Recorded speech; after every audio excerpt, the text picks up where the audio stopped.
Okay นะ Okay.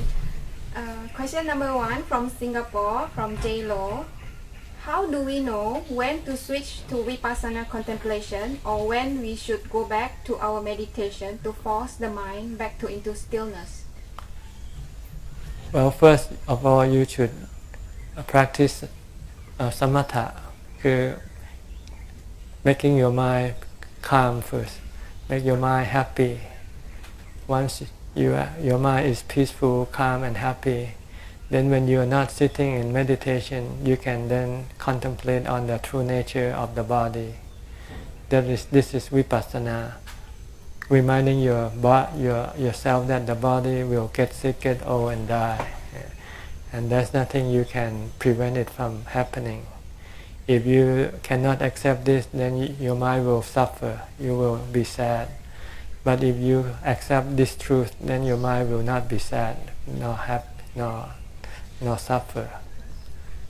So you first have to practice samatha first, calm your mind.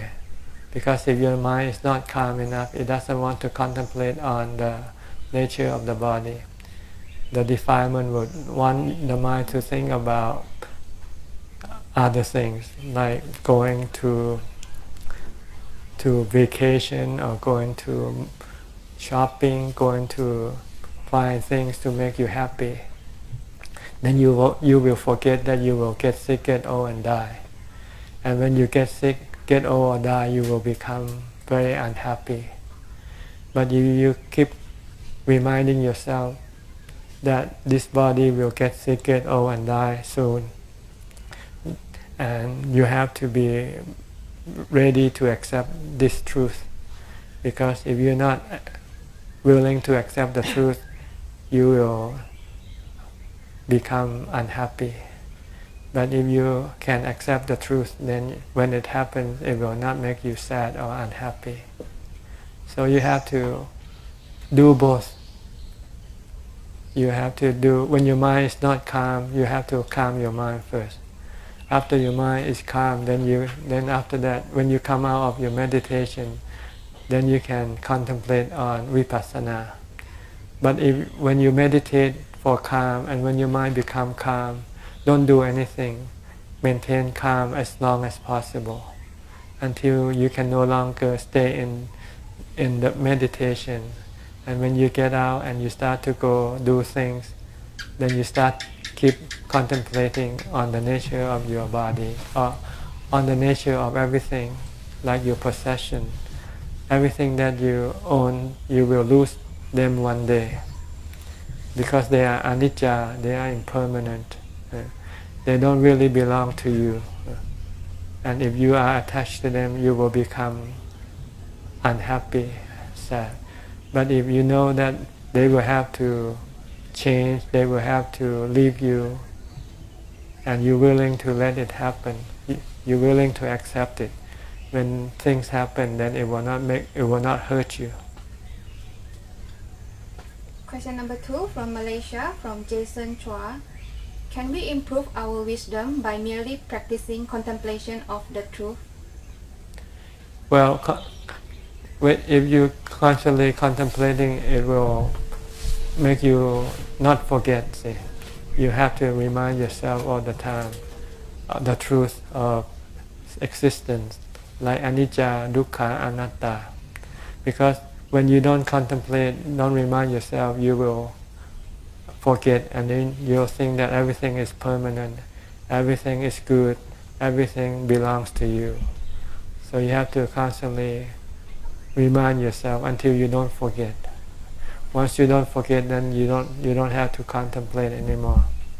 Once you know that you will die and you are happy to die, then you don't have to contemplate anymore. Once you know that you will lose everything and you are happy to lose everything, then you don't have to contemplate. But if you're still sad when you think about losing things, losing your life, then you have to keep contemplating until your mind accepts the truth. When the mind accepts the truth, then it will be happy. Question number 3 from Penang, Malaysia, from Max Lee. After finish chanting for 20 minutes, I bring my focus on Putto and feel the brightness in my forehead. I also noted that there's no sensation on my palms, but I can feel the tight tension around that area. I ignore all these feelings and focus on my breathing and also the rising and falling of the abdomen. So my problem is that after about 1 hour of meditation, I will come out of it. Even though I try to recite Putto to go back to my meditation, it seems like something is pulling me away from my meditation. Can Ajahn advise, please? Yeah, because your defilement is still strong. Your defilement wants to pull you away from meditation. It wants to pull you to go watch TV, or go to drink coffee, or go to do things with your body. So you have to keep developing mindfulness even after you stop meditating, reciting Putto, Putto. Then this will resist your desire, your defilement, and it will make your defilement become weaker and weaker. When your mindfulness becomes stronger, then your defilement will become weaker.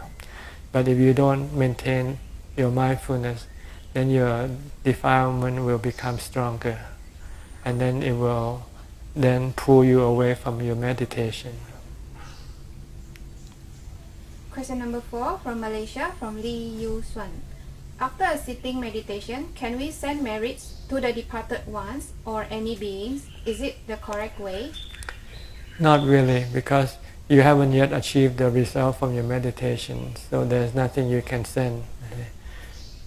Unless when you finally attain to jhana, then you can send that to the deceased. But the best way is to make dana, because when you make dana, you achieve, you have peace and happiness from giving dana. Then you can dedicate that peace and happiness to the deceased. But when you sit and meditate and your mind hasn't yet become happy, then you have nothing to dedicate for the dead, to the dead. So usually people don't use meditation as a form of dedicating merit. They use dana. Question number 5 from Switzerland, from Mr. Claudio. How is the process of death and reborn? Is it true that during the moment of death, one can become enlightened? You can become enlightened anytime when you see the Four Noble Truths. You see that your dukkha arises from your desire. See, when you're about to die, you will have dukkha. And if you can see that the cause of your dukkha arises from your desire not to die, your desire to live, and if you can get rid of this desire, then you can become enlightened. So how is the process of death and reborn? Death is when the body stops breathing, like the automobile. When the car doesn't move anymore, you cannot start the engine, then the driver has to go look for a new car. The same way with the mind and the body. The body is like the car to the mind. The mind is like the driver. So when the body doesn't perform anymore, then the mind go buy a new car, buy a new body, go look for a new body and get reborn. Just changing of bodies, that all. Death and birth is the changing of an old body to a new body. Question number 6 from the same person, from Switzerland. Just after I woke up, there is someone talking to me. The someone is a thinking that has no greed, hatred or delusion, or maybe when the kilesa has not interfered. The inner voice with wise talk occurred 2 times before I came to Thailand, and because of this I cannot be a monk. Can Ajahn comment and advise, please? Cannot be a monk? Yeah. Why? What's wrong with being a monk? There's some inner voice talk. Just disregard everything. They are just illusion. They come and go. Yeah. You have to stick to reality, not what happens in your mind. You have to look at the reality of your life. If you want to ordain and if you are qualified for ordination, you can ordain. It doesn't matter what your inner voice tell you. So disregard the inner voice, especially the inner voice that is baseless or have no any good reason. Stick to the inner voice that is good, that is beneficial. If your inner voice says you should go ordain, then you should follow that inner voice. But if your inner voice tells you not to ordain, then you should disregard, because that is not the profitable or beneficial to you. Okay, question number 7 from Kuala Lumpur, from Malaysia, from Mr. Kampi. When I meditate focusing on the breath or reciting mantra, I find myself keep drifting into thoughts. Instead of using breath or mantra to focus the mind, can we use the following? She mentioned about 3 things. The following to focus our attention, which is listening to the sound, feeling the body weight, or just let the thought think about anything and just let it be. You can use anything and you will still keep thinking, because you don't have enough mindfulness. So before you can sit and meditate, you must first have stronger mindfulness. So you must first develop more mindfulness in your daily life by maintaining a mantra all the time. From the time you get up, start reciting Bhutto, Bhutto, Bhutto. Don't let your mind think. Only think when you have to. But if you think fantasizing or dreaming, stop them. Bring them back to Bhutto, Bhutto, Bhutto. If you have stronger mindfulness when you sit, then doesn't matter which method, your mind will not be thinking. Your thinking has nothing to do with the method. The mind thinks because you don't have the mindfulness to stop it. See? So you have to develop mindfulness to stop your thinking before you meditate. And you can use any kind of method you like. You can watch the breath, you can use a mantra, you can watch your thought. If you think and you can stop it, then you can keep stopping your thought. So it doesn't matter which method. What matters is your mindfulness, whether you have it or not, have it enough to stop your thinking or not. If you don't, then you should try to develop as much as possible before you can meditate successfully. Question number 8 from the same person, from KL, Malaysia. I have anxiety and fear that people might laugh or think of me as weird when I try to practice giving and helping others. Sometimes the feeling is so strong that I shy away from my initial intention of helping others. How can I eliminate this social anxiety? You can look that we are all the same. See, we have 32 parts. We are all the same. We are born and we will get sick, get old and die. So try to look at the sameness of us. Then you will not feel inferior or superior to other people. But if you look at the other things like their wealth or their ability to do things, then can make you feel inferior or superior. So try to look at the things that make us all equal. Is that we have the same kind of body, have the 32 parts. We get old, get sick, and die. So once we can see that we are all the same, then we won't feel afraid with anybody. And another reason why make you feel afraid is because you might have done something wrong. So try to keep the 5 precepts. If you can keep the 5 precepts, then you won't feel afraid of anybody, because you haven't done anything wrong. So nobody can criticize you or say anything bad thing about you. And if they do, it's not the truth, so you don't have to pay attention to them. As long as you know that you are good, you're not doing anything bad. So try to keep the 5 precepts and try to look at the same thing, look at everybody as the same. We have the mind that drives the body, and the body we have is the same. We have 32 parts, and the body will get old, get sick, and die. So there's no difference between us. So it's the same. He said he's shy to go make dana or anything. He feels shy to make dana. Well, make dana is good for you because make dana will make you feel good. Yeah. So if you want to feel good, make dana. Okay. Question number 9 from Malaysia, from Mr. Chiu Ting. Ajahn mentioned that the memory is not in the body. Does it mean that memory is part of the mind? Yes, sanya is part of the nama khandha. The mind has 4 khandha: Vedana, sanya, sankhara, vijnana.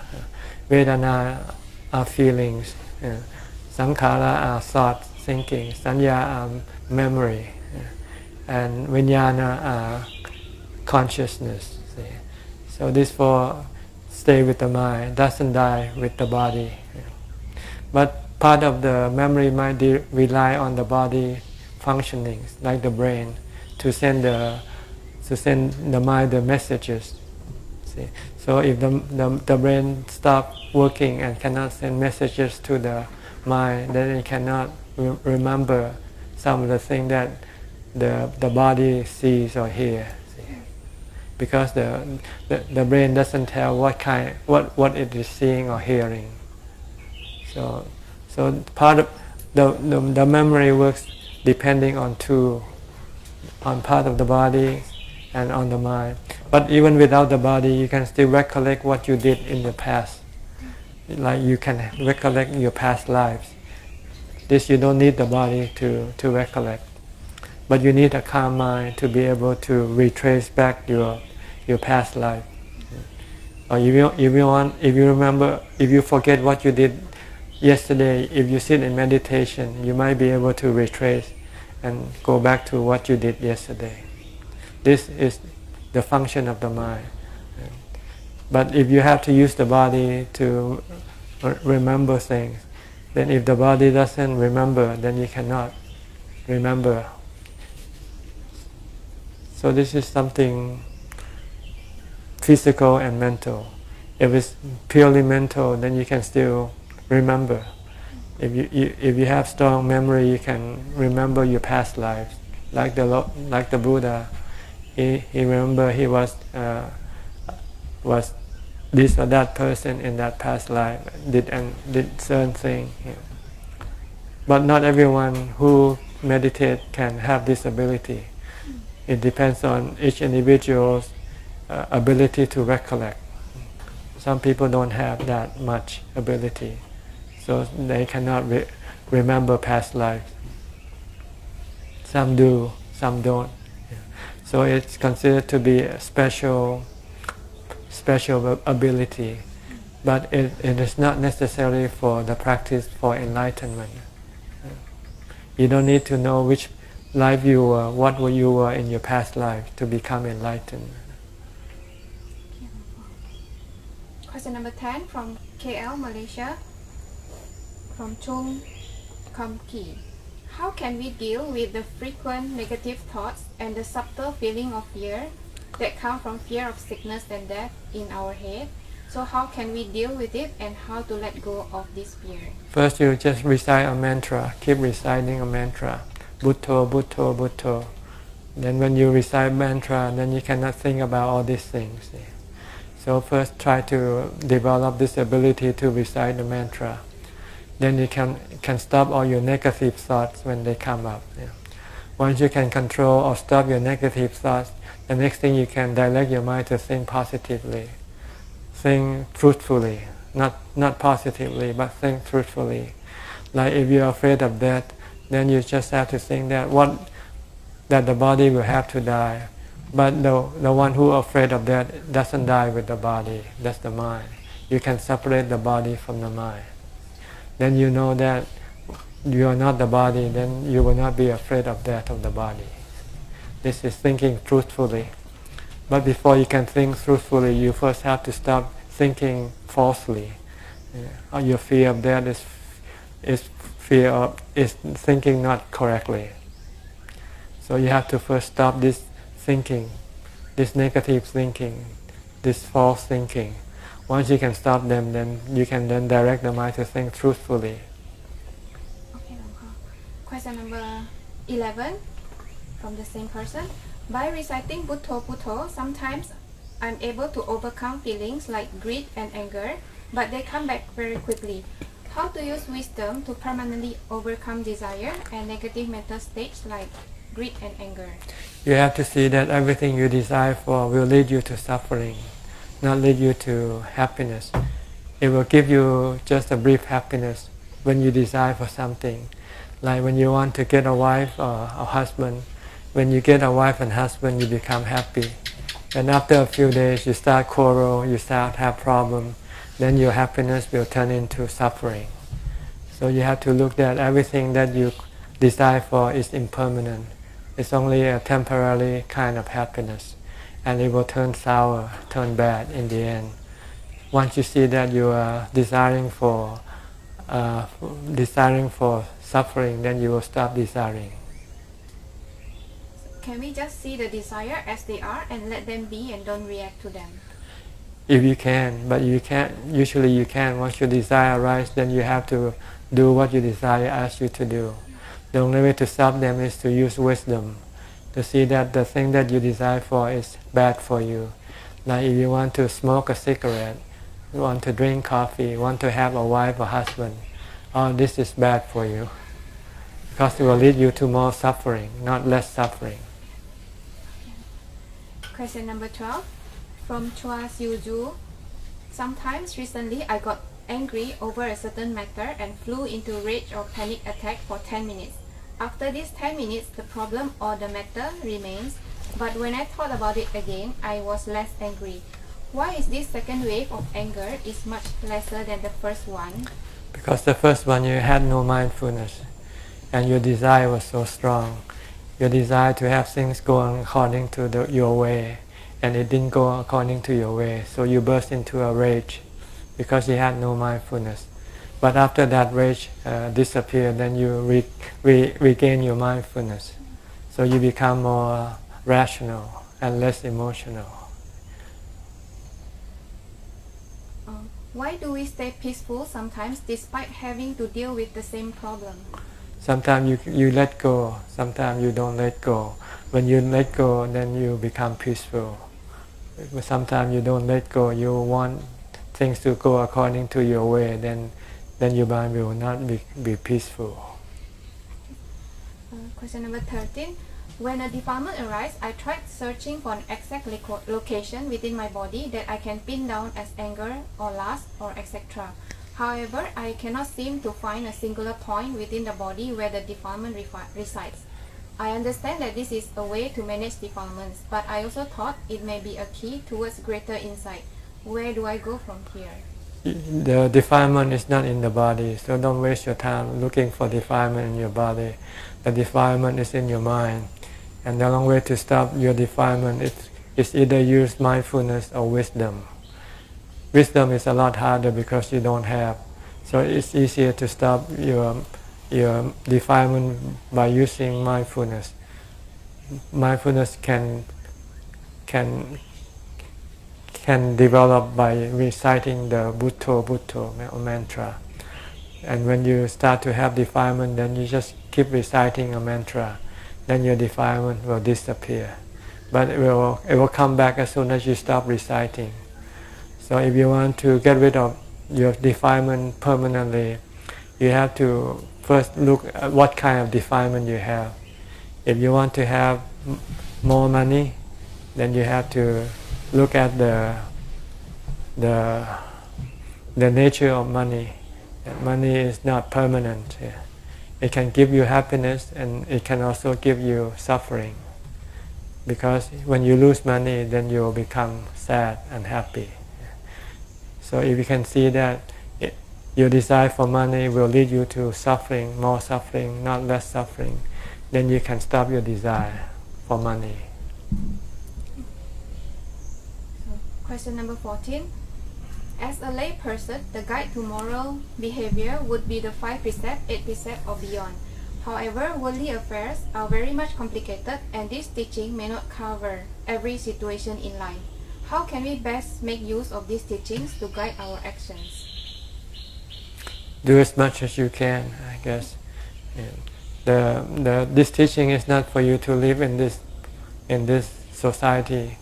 It's for you to leave the society, because the society that you live in is a life of conflict, life of disappointment, life of suffering.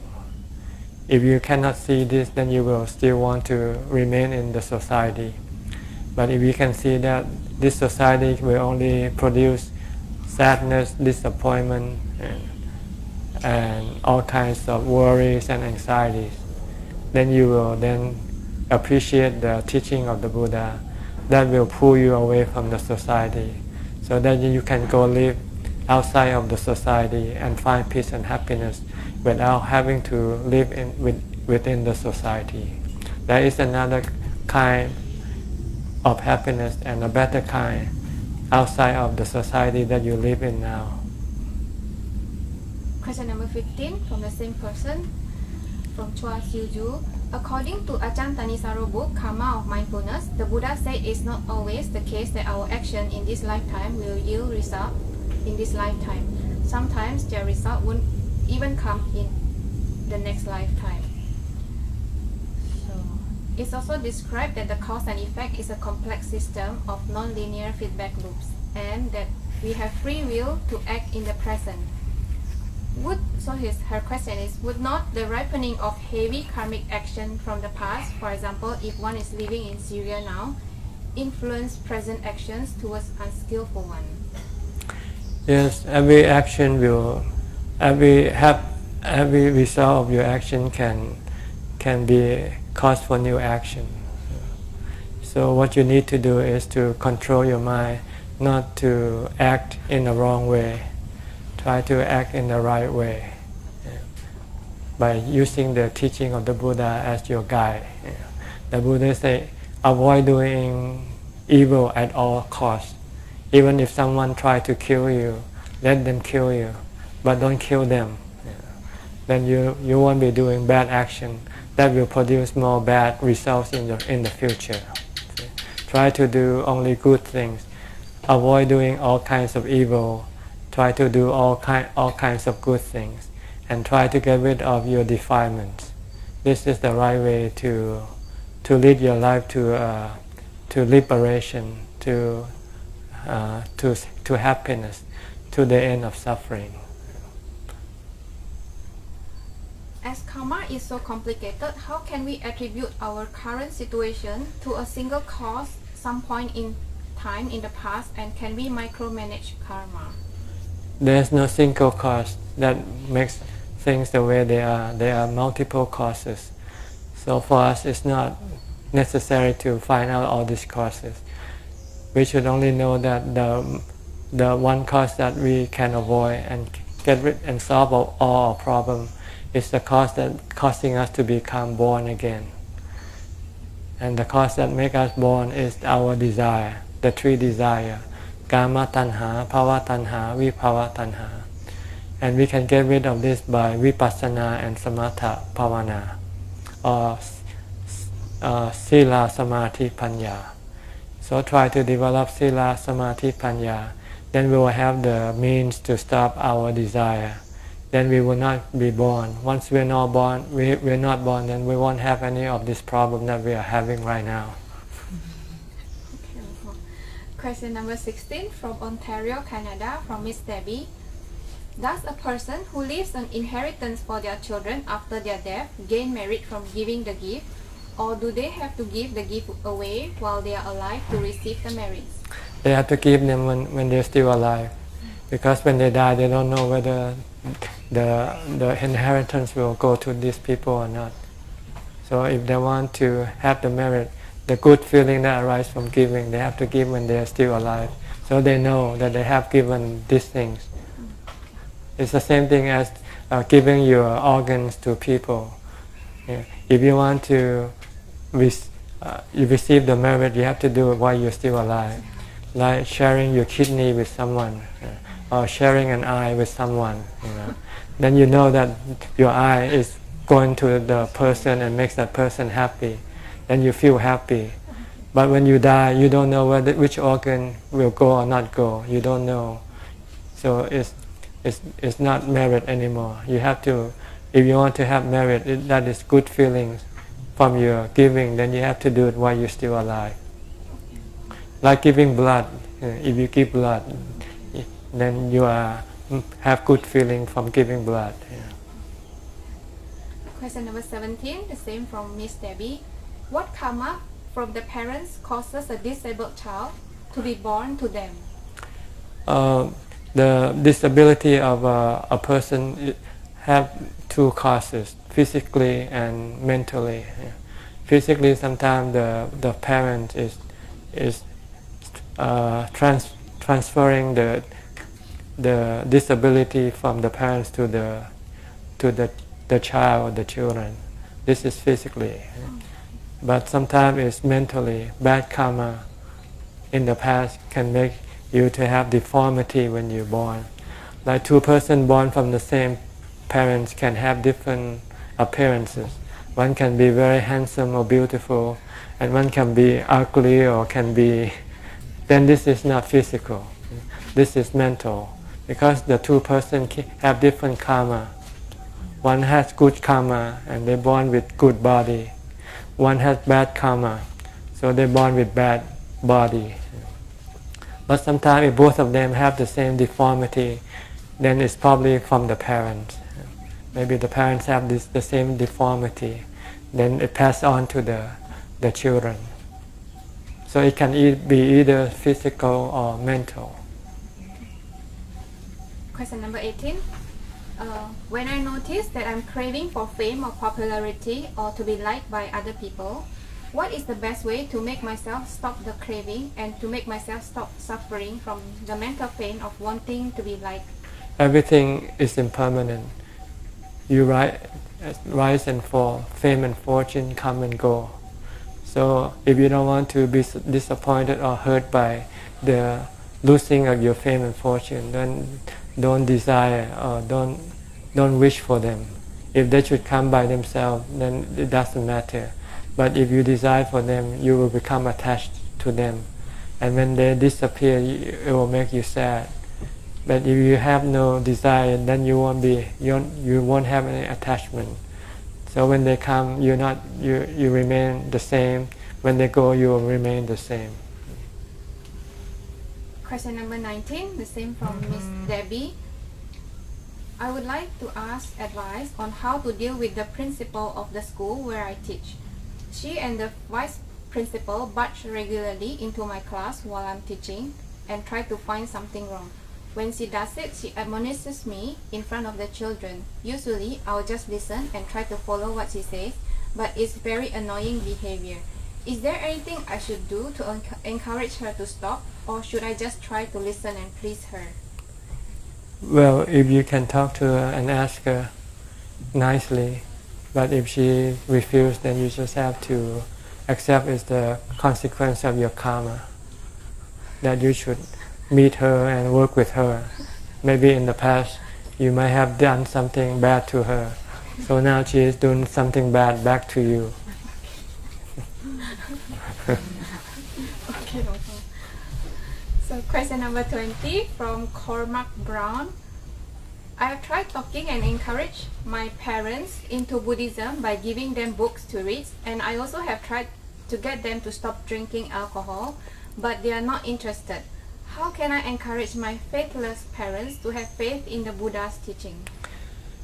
You cannot force people to do what they don't want to do. The only thing you can do is make the teaching available for them and show the good example of following the teaching by your own practice. You should show them the good example by following the teaching of the Buddha, like keeping the precepts and being nice, being kind, be forgiving. Once they see that you have changed from the practice of the Buddha, following the teaching of the Buddha, they might become inspired and they then might want to do the same thing that you do. but you cannot tell people or encourage people by just telling them. You can only inspire people by your good example. So try to be good, be nice to them, regardless of how bad, how cruel they might be to you. And then one day they will maybe see the benefit of the teaching of the Buddha. And then they would then become inspired to follow his teaching. Question number 21 from Malaysia, from Miss Karin, about offering dana. If one make offering to donate to sasana, is it viable to have his or her name leave behind? What is the effect of leaving and not leaving the name behind? No effect at all. It's actually, if you want to have your name posted, it's more your self-delusion. You still attached to your name, to yourself. See? So you get less merit by leaving your name behind than not leaving your name. You want to make merit without any condition, then you will reap the full benefit of your merit. Because if you have condition and that condition is not met, then it can make you feel unhappy. So this one I think answer the question, what is the proper way of offering a complete dana? Just give it away and forget about it. Don't worry about what they would do with what you gave away. Okay. Okay, last question from Desmond Lim. Can Ajahn speak Chinese? I used to when I was young. I used to be able to speak some Teochew and some Mandarin. I went to Mandarin school for 3 years. But after that I started going to English school. So I forgot all my Chinese. But I can still understand if people say something bad about me. but I cannot just speak. Is that all the questions? Yes, no. Is the question too long? No, it's okay. It's all right. Yeah. 20 questions is probably good. So every time you have about 20 plus or minus. Yeah, and each question, is it too long? Doesn't matter. Okay. I think everybody enjoys the question here also. So keep the question coming. We'll be waiting. See you next time. Bye bye. เอาแล้วนะก็จบละปิดได้ละก็ขอให้นำเอาสิ่งที่ได้ยินได้ฟังในวันนี้ไปพินิจพิจารณาไปปฏิบัติเพื่อความสุขความเจริญก้าวหน้าในธรรมยิ่งขึ้นไปเทอญ